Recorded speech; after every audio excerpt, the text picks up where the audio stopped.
Je prescris beaucoup d'orthophonie à mes patients dans le cadre de la prise en charge de la surdité de manière globale, surtout pour l'apprentissage de la lecture labiale et aussi à la suite d'une chirurgie d'implant cochléaire où l'orthophonie est extrêmement importante en termes de rééducation et d'apprentissage des circuits qui permettront la compréhension avec l'implant cochléaire.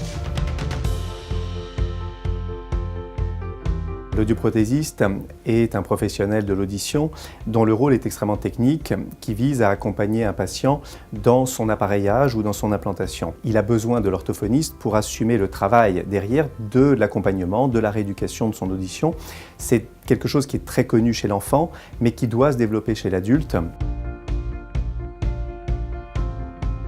Je pense que cette plateforme répond à un besoin parce que toutes les orthophonistes ne sont pas forcément formés en surdité et aux particularités de la surdité, de l'enfant, de l'adulte, de l'implant cochléaire, de l'appareillage et de tout ce qui peut accompagner cette prise en charge. Ça peut répondre à des questions à des orthophonistes qui n'ont pas accès à ces formations-là et qui se retrouvent à prendre en charge des patients demandeurs et qui sont dans ce besoin. Ce type d'initiative répond à un besoin réel qui est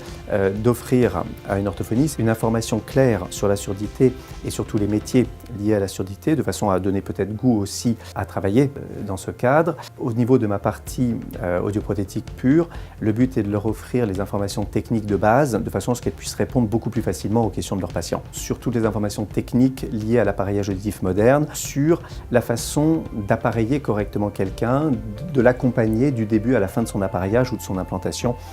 pour les implants d'oreille moyenne ou les implants cochléaires qui ont fait l'objet d'une partie séparée.